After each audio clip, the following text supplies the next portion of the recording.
The Adventure of the Priory School. We have had some dramatic entrances and exits upon our small stage at Baker Street, but I cannot recollect anything more sudden and startling than the first appearance of Thorneycroft Huxtable, M.A., Ph.D., etc. His card, which seemed too small to carry the weight of his academic distinctions, preceded him by a few seconds, and then he entered himself, so large, so pompous, and so dignified that he was the very embodiment of self-possession and solidity. And yet his first action, when the door had closed behind him, was to stagger against the table, whence he slipped down upon the floor, and there was that majestic figure prostrate and insensible upon our bearskin hearthrug. We had sprung to our feet, and for a few moments we stared in silent amazement at this ponderous piece of wreckage, which told of some sudden and fatal storm far out on the ocean of life. Then Holmes hurried with a cushion for his head, and I with brandy for his lips. The heavy, white face was seamed with lines of trouble, the hanging pouches under the closed eyes were leaden in color, the loose mouth drooped dolorously at the corners, the rolling chins were unshaven. Collar and shirt bore the grime of a long journey, and the hair bristled unkempt from the well-shaped head. It was a sorely stricken man who lay before us.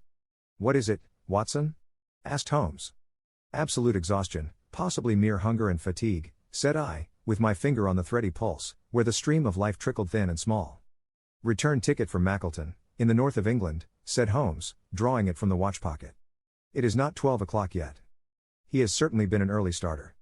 The puckered eyelids had begun to quiver, and now a pair of vacant grey eyes looked up at us. An instant later the man had scrambled onto his feet, his face crimson with shame. "Forgive this weakness, Mr. Holmes, I have been a little overwrought." "Thank you, if I might have a glass of milk and a biscuit, I have no doubt that I should be better. I came personally, Mr. Holmes, in order to ensure that you would return with me. I feared that no telegram would convince you of the absolute urgency of the case. When you are quite restored." "I am quite well again. I cannot imagine how I came to be so weak. I wish you, Mr. Holmes, to come to Mackleton with me by the next train."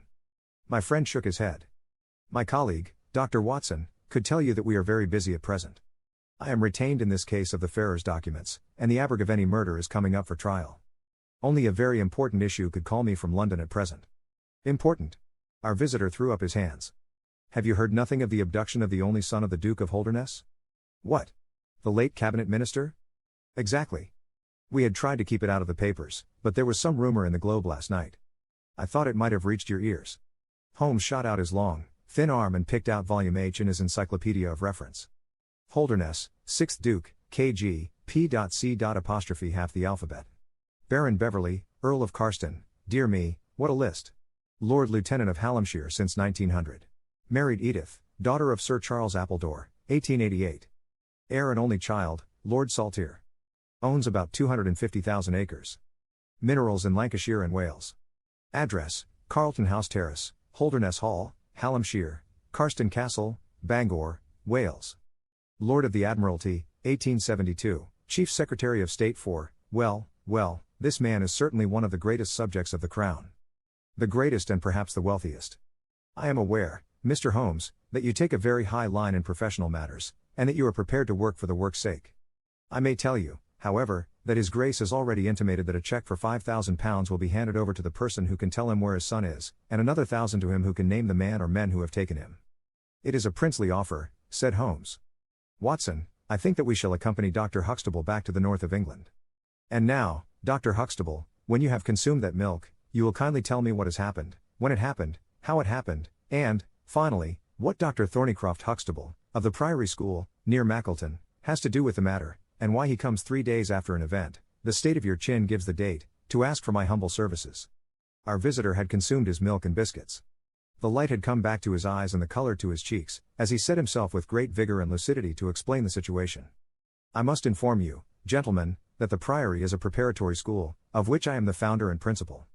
Huxtable's sidelights on Horace may possibly recall my name to your memories. The Priory is, without exception, the best and most select preparatory school in England. Lord Leverstoke, the Earl of Blackwater, Sir Cathcart Soames, they all have entrusted their sons to me.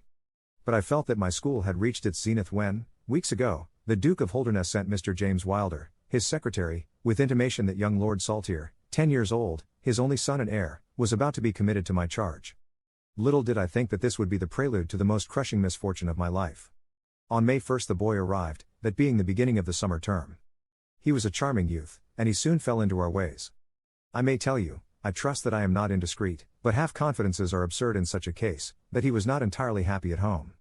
It is an open secret that the Duke's married life had not been a peaceful one, and the matter had ended in a separation by mutual consent, the Duchess taking up her residence in the south of France. This had occurred very shortly before, and the boy's sympathies are known to have been strongly with his mother. He moped after her departure from Holdernesse Hall, and it was for this reason that the Duke desired to send him to my establishment. In a fortnight the boy was quite at home with us and was apparently absolutely happy.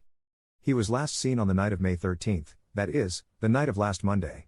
His room was on the second floor and was approached through another larger room, in which 2 boys were sleeping. These boys saw and heard nothing, so that it is certain that young Saltire did not pass out that way. His window was open, and there is a stout ivy plant leading to the ground. We could trace no footmarks below, but it is sure that this is the only possible exit. His absence was discovered at 7 o'clock on Tuesday morning. His bed had been slept in. He had dressed himself fully, before going off, in his usual school suit of black Eton jacket and dark grey trousers. There were no signs that anyone had entered the room, and it is quite certain that anything in the nature of cries or a struggle would have been heard, since Connor, the elder boy in the inner room, is a very light sleeper. When Lord Saltire's disappearance was discovered, I at once called a roll of the whole establishment, boys, masters, and servants. It was then that we ascertained that Lord Saltire had not been alone in his flight. Heidegger, the German master, was missing. His room was on the second floor, at the farther end of the building, facing the same way as Lord Saltire's. His bed had also been slept in, but he had apparently gone away partly dressed, since his shirt and socks were lying on the floor. He had undoubtedly let himself down by the ivy, for we could see the marks of his feet where he had landed on the lawn. His bicycle was kept in a small shed beside this lawn, and it also was gone. He had been with me for 2 years, and came with the best references, but he was a silent, morose man, not very popular either with masters or boys. No trace could be found of the fugitives, and now, on Thursday morning, we are as ignorant as we were on Tuesday. Inquiry was, of course, made at once at Holdernesse Hall. It is only a few miles away, and we imagine that, in some sudden attack of homesickness, he had gone back to his father, but nothing had been heard of him. The Duke is greatly agitated, and, as to me, you have seen yourselves the state of nervous prostration to which the suspense and the responsibility have reduced me. Mr. Holmes, if ever you put forward your full powers, I implore you to do so now, for never in your life could you have a case which is more worthy of them. Sherlock Holmes had listened with the utmost intentness to the statement of the unhappy schoolmaster. His drawn brows and the deep furrow between them showed that he needed no exhortation to concentrate all his attention upon a problem which, apart from the tremendous interests involved, must appeal so directly to his love of the complex and the unusual. He now drew out his notebook and jotted down 1 or 2 memoranda. "You have been very remiss in not coming to me sooner," said he, severely.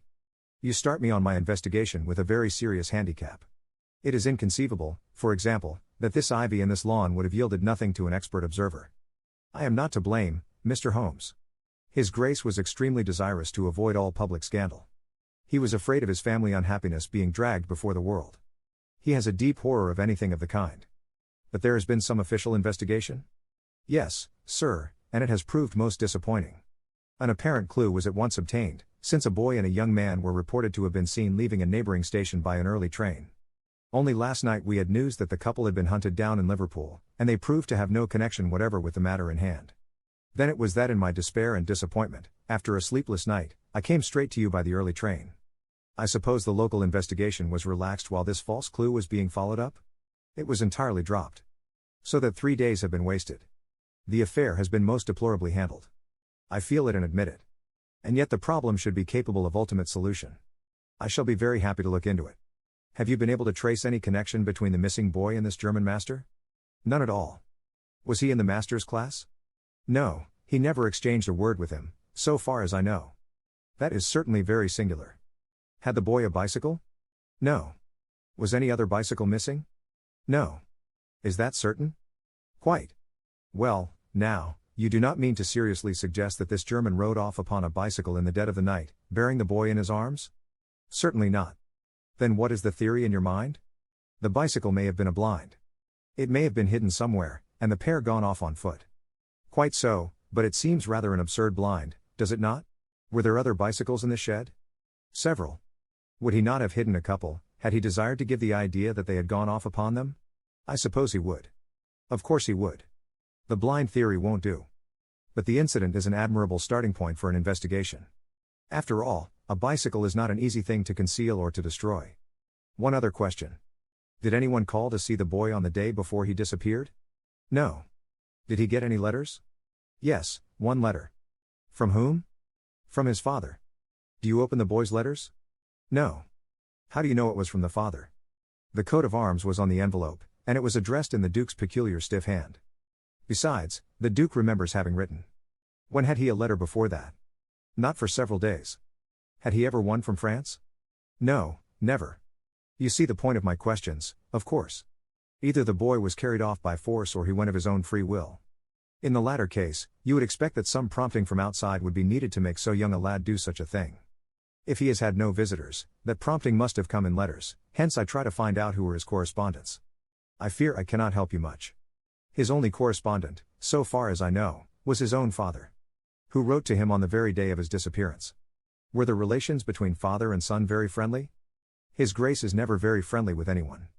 He is completely immersed in large public questions, and is rather inaccessible to all ordinary emotions. But he was always kind to the boy in his own way. But the sympathies of the latter were with the mother? Yes. Did he say so? No. The Duke, then?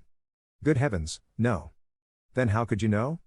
I have had some confidential talks with Mr. James Wilder, His Grace's secretary. It was he who gave me the information about Lord Saltire's feelings. I see. By the way, that last letter of the Duke's, was it found in the boy's room after he was gone? No, he had taken it with him. I think, Mr. Holmes, it is time that we were leaving for Euston. I will order a four-wheeler. In a quarter of an hour, we shall be at your service. If you are telegraphing home, Mr. Huxtable, it would be well to allow the people in your neighborhood to imagine that the inquiry is still going on in Liverpool, or wherever else that red herring led your pack. In the meantime I will do a little quiet work at your own doors, and perhaps the scent is not so cold but that two old hounds like Watson and myself may get a sniff of it. That evening found us in the cold, bracing atmosphere of the Peak Country, in which Dr. Huxtable's famous school is situated. It was already dark when we reached it. A card was lying on the hall table, and the butler whispered something to his master, who turned to us with agitation in every heavy feature. "The Duke is here," said he. "The Duke and Mr. Wilder are in the study. Come, gentlemen, and I will introduce you." I was, of course, familiar with the pictures of the famous statesman, but the man himself was very different from his representation. He was a tall and stately person, scrupulously dressed, with a drawn, thin face, and a nose which was grotesquely curved and long. His complexion was of a dead pallor, which was more startling by contrast with a long, dwindling beard of vivid red, which flowed down over his white waistcoat with his watch chain gleaming through its fringe. Such was the stately presence who looked stonily at us from the center of Dr. Huxtable's hearthrug. Beside him stood a very young man, whom I understood to be Wilder, the private secretary. He was small, nervous, alert with intelligent light blue eyes and mobile features. It was he who at once, in an incisive and positive tone, opened the conversation. "I called this morning, Dr. Huxtable, too late to prevent you from starting for London. I learned that your object was to invite Mr. Sherlock Holmes to undertake the conduct of this case. His Grace is surprised, Dr. Huxtable, that you should have taken such a step without consulting him. When I learned that the police had failed. His Grace is by no means convinced that the police have failed. But surely, Mr. Wilder. You are well aware, Dr. Huxtable, that His Grace is particularly anxious to avoid all public scandal. He prefers to take as few people as possible into his confidence. The matter can be easily remedied," said the browbeaten doctor. "Mr. Sherlock Holmes can return to London by the morning train." "Hardly that, doctor, hardly that," said Holmes, in his blandest voice. "This northern air is invigorating and pleasant, so I propose to spend a few days upon your moors, and to occupy my mind as best I may. Whether I have the shelter of your roof or of the village inn is, of course, for you to decide." I could see that the unfortunate doctor was in the last stage of indecision, from which he was rescued by the deep, sonorous voice of the red-bearded Duke, which boomed out like a dinner gong. "I agree with Mr. Wilder, Dr. Huxtable, that you would have done wisely to consult me. But since Mr. Holmes has already been taken into your confidence, it would indeed be absurd that we should not avail ourselves of his services. Far from going to the inn, Mr. Holmes, I should be pleased if you would come and stay with me at Holdernesse Hall. I thank your Grace. For the purposes of my investigation, I think that it would be wiser for me to remain at the scene of the mystery. Just as you like, Mr. Holmes. Any information which Mr. Wilder or I can give you is, of course, at your disposal." "It will probably be necessary for me to see you at the hall," said Holmes. "I would only ask you now, sir, whether you have formed any explanation in your own mind as to the mysterious disappearance of your son?" "No, sir, I have not. Excuse me if I allude to that which is painful to you, but I have no alternative. Do you think that the Duchess had anything to do with the matter?" The great minister showed perceptible hesitation. "I do not think so," he said, at last. The other most obvious explanation is that the child has been kidnapped for the purpose of levying ransom. You have not had any demand of the sort? No, sir. One more question, Your Grace. I understand that you wrote to your son upon the day when this incident occurred. No, I wrote upon the day before. Exactly. But he received it on that day? Yes. Was there anything in your letter which might have unbalanced him or induced him to take such a step? No, sir, certainly not. Did you post that letter yourself? The nobleman's reply was interrupted by his secretary, who broke in with some heat. His Grace is not in the habit of posting letters himself, said he. This letter was laid with others upon the study table, and I myself put them in the postbag. You are sure this one was among them? Yes, I observed it. How many letters did your Grace write that day? 20 or 30. I have a large correspondence. But surely this is somewhat irrelevant? Not entirely, said Holmes. For my own part, the Duke continued, I have advised the police to turn their attention to the south of France. I have already said that I do not believe that the Duchess would encourage so monstrous an action, but the lad had the most wrong-headed opinions, and it is possible that he may have fled to her, aided and abetted by this German. I think, Dr. Huxtable, that we will now return to the hall. I could see that there were other questions which Holmes would have wished to put, but the nobleman's abrupt manner showed that the interview was at an end. It was evident that to his intensely aristocratic nature this discussion of his intimate family affairs with a stranger was most abhorrent, and that he feared lest every fresh question would throw a fiercer light into the discreetly shadowed corners of his ducal history.